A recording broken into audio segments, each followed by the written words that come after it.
पहला कुरिन्थियों 13 अध्याय 10 आयत, वहां पर वचन को नोट करिए और वहां पर क्या लिखा है जरा आप समझिए भाई बहन। पहला कुरिन्थियों अध्याय 13 और वचन 10 में क्या लिखा है? परंतु जब सर्वसिद्ध आएगा तो अधूरा मिट जाएगा। ओके ओके ओके, अधूरापन मिट जाएगा। हाँ बोलो, जब सर्वसिद्ध, सर्वज्ञानी, सर्वव्यापी जब आएगा, आ गया है, अधूरा मिटने वाला है। आपकी लाइफ से अधूरा जाएगा यीशु मसीह के नाम में। अधूरापन, बातों को समझ रहे हैं? आधा घर बना, आधा क्या हो गया? छूट गया, बन ही नहीं रहा। समझ रहे हैं क्या? अधूरी जिंदगी, पाप की जिंदगी, गुनाह की जिंदगी, ये एक अधूरी जिंदगी है। और कह रहा है कि जब सर्वसिद्ध आएगा, परमेश्वर अपने पूरी मैटीरियल के साथ हमारे बीच में आना चाहता है। और कहता है जब वो आएगा तो अधूरा मिटा दिया जाएगा, आपकी जिंदगी से नाम धराई मिटा दी जाएगी। पाप ने जो नाम धराई दे दिया, फलाने ने ये किया वो किया, ये सब पाप की जो दशा आप में गहराई से जड़ पकड़ लिए, प्रभु कहता है सर्वसिद्ध को आने देंगे क्या आप अपने जीवन में? बोल के बताना, क्या सर्वसिद्ध को आने देंगे? लिखा क्या है? फिर से हमारे साथ पढ़िए, बोलिए। परंतु जब सर्वसिद्ध आएगा, जो सब कुछ सिद्ध कर सकता है, जो सब कुछ पूरा कर सकता है, वो आएगा। आ गया है, वचन में है, हमारा अधूरापन मिट जाएगा। रिसीव करो, जो भी अधूरापन है शैतान लाया मिटा देगा परमेश्वर उसे। अधूरापन जो भी है वो मिटेगा, पक्का है, याद रखो। आपकी लाइफ में जो भी पाप आने के कारण अधूरापन हो गया, सब कुछ अधूरा में है, कुछ भी पूर्ण दशा में नहीं है। और जो चीज अधूरे में होता है वो शोभायमान नहीं होता। सही है कि नहीं? हाँ सही है कि नहीं? और जो अभी पैंट पहने ऊपर नहीं पहना, या ऊपर पहना नीचे नहीं पहना, अधूरा पहनेंगे, अच्छा लगेगा क्या? बोल के बताएं। इसीलिए पति और पत्नी क्या है? वन बॉडी, एक शरीर कहा जाता है। हाँ या ना? तो याद रखना है कि प्रभु हमारे आपके जीवन से अधूरापन, जो शर्मिंदगी का प्रतीक है, अधूरापन लज्जा का प्रतीक है। लज्जा है अगर उसके अंदर, अधूरा, शैतान लज्जा ला दिया उसके फैमिली में, उसके रिश्तों में, उसके पढ़ाई में, उसके तमाम कामों में। जब वो लज्जा लेके आता है, वो अधूरेपन की स्थिति पैदा करता है और वो नहीं चाहता कि आप परिपूर्ण दशा में जियो।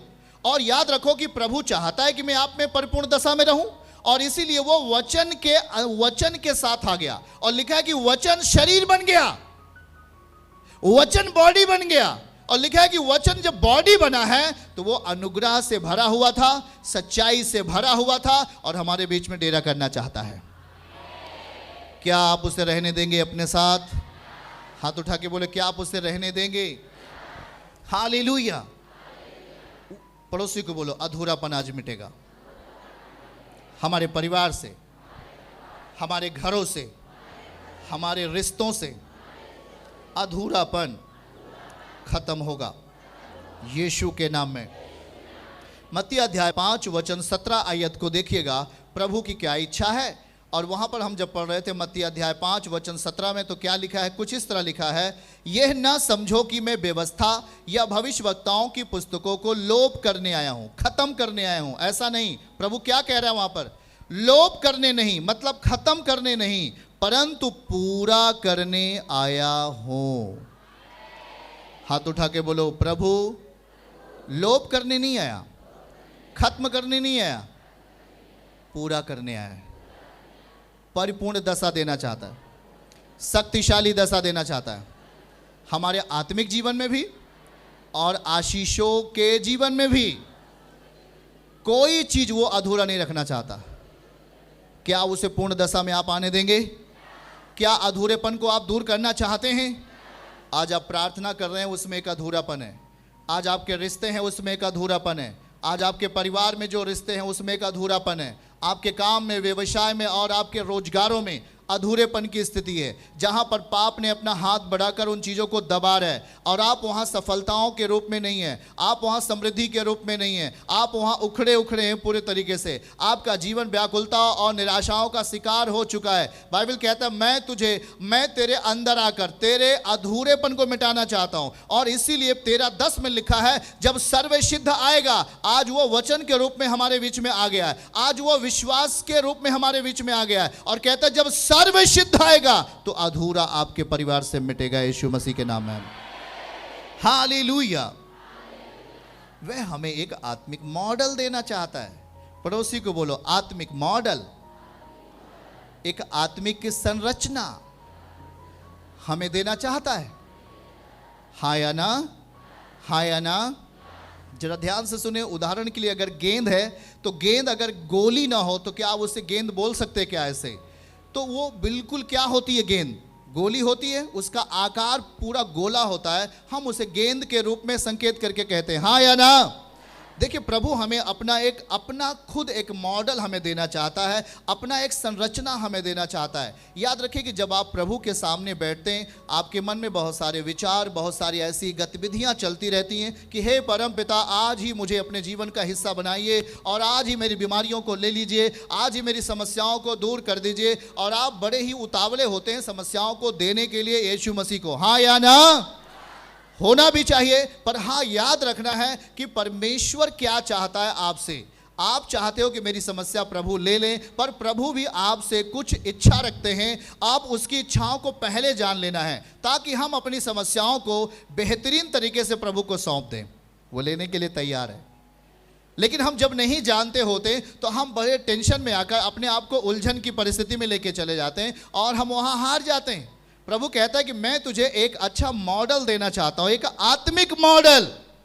पीछे वाले हाथ उठा के बोलना, आत्मिक मॉडल, जो आत्मा की परिस्थिति से बोलना है। आत्मिक मॉडल आत्मिक परिस्थिति से तैयार होता है। आमीन। कोई शक है क्या? आत्मिक जिंदगी जीना चाहते हो, शारीरिक परिस्थिति में वास करते हो, कभी संभव है?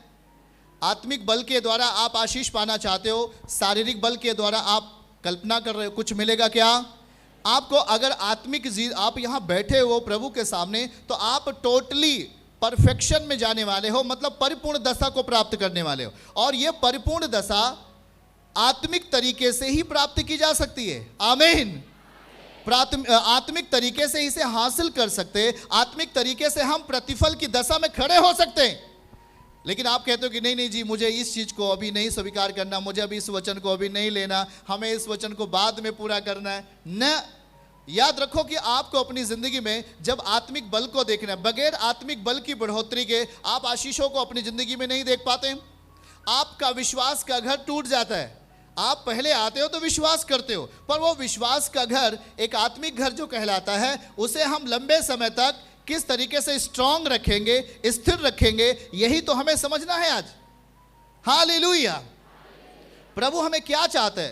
पूरी तरीके से मैं आपको सिखा रहा हूं कि परिपूर्ण दशा। कौन सी दशा? मतलब प्रभु चाहता है कि आप हमें पूरी तरीके से अपने जीवन में आप जगह दें, पूरी तरीके से। परमेश्वर चाहता क्या है कि आपके अंदर मैं परिपूर्ण दशा दूं, और जो परिपूर्ण दशा है वो गवाहियों की दशा है, आशीषों की दशा है, छुटकारे की दशा है और बड़े आश्चर्य कर्म की दशा है, यीशु के नाम में। हाथ उठा के बोलो, प्रभु मैं प्राप्त करना चाहता हूं, लेना चाहता हूं परिपूर्ण दशा को, यीशु के नाम में। हालेलुया। चलिए देखिए प्रियजन, हम एक आत्मिक ऐसे बनावट में हम दिए गए हैं जहां पर हमारे लिए परमेश्वर कुछ करना चाहता है। आपके सामने प्रभु हमारे आपके जीवन के लिए कुछ करना चाहते हैं, पर वो हमें एक आत्मिक एक ढांचा, एक आत्मिक आकार हमें दिया है, जहां पर हम अपने आप को ले आकर के उन परिस्थितियों को जो हमारे विपरीत होती उन्हें हम दूर फेंकते हैं। हमें प्रभु एक आत्मिक ढांचा दिया है, एक आत्मिक संरचना हमें देना चाहता है परमेश्वर, एक आत्मिक मॉडल हमें देना चाहता है जो वचन से है। आमीन। जो किससे है बोल के बताना है, सुनना जरा ध्यान से। जो वचन से है वो हमें एक आत्मिक मॉडल देना चाहता है, और उस आत्मिक मॉडल में आप जब तक उसकी प्रक्रिया को आप पूरी नहीं करेंगे। आत्मिक मॉडल मतलब एक आत्मिक प्रक्रिया होगी, जब तक आप उस प्रक्रिया को पूरी नहीं करते हैं अपने जीवन में, तब तक उस आत्मिक मॉडल का जो बल होता है, जो उसमें का खजाना होता है, वो आपके पास कैसे आएगा? आएगा क्या? आपको मालूम ही नहीं है कि हमें किस तरीके से प्रभु के साथ जीना चाहिए, किस तरीके से परमेश्वर के साथ चलना चाहिए। अगर मैं यहां खड़ा हूं तो हमारे पास एक दर्शन है। क्या है? मैं अगर इस वेदी पे खड़ा हूं तो हमारे पास क्या है? हाथ उठा के बोलना, एक दर्शन है। क्या है? और जिस दर्शन से मैं आपसे बात कर रहा हूं वो दर्शन परिपूर्ण होगा, लेकिन जब आप उस दर्शन में आप भागदान बनेंगे तब आप परिपूर्ण होंगे। सुनना जरा, अगर यहां कोई भी बातें की जाती हैं तो वो इसलिए की जाती है कि आपकी कमजोरी दूर हो, आप आत्मिक समृद्धि पाओ, आप संपन्नता पाओ और आप बहुत सारे आशीषों में भागदान बन जाओ। आमीन। और उन आशीषों को आप अपनी जिंदगी में देखो, पर आपके साथ एक दर्शन जरूर होना चाहिए। आप जिस बातों को सुन रहे हैं, याद रखना है, जिन बातों को हम सुनते हैं वे हमारे दर्शन को पूरा करने के लिए एक शक्ति होती है। पड़ोसी को बोलना, वो दर्शन जो हम सुनते हैं वो हमारा एक दर्शन है। वो तब पूरा होगा जब उस दर्शन के प्रति हम अपने आप को तैयार करेंगे। चर्च की सभी प्रार्थनाओं को और परमेश्वर के दास के द्वारा टीचिंग सुनने के लिए और अपडेट्स को जानने के लिए हमारे इस चैनल को सब्सक्राइब करें और साथ में बेल आइकन को जरूर दबाएं ताकि जब भी लाइव प्रार्थना हो तो सबसे पहले आप देख सकें।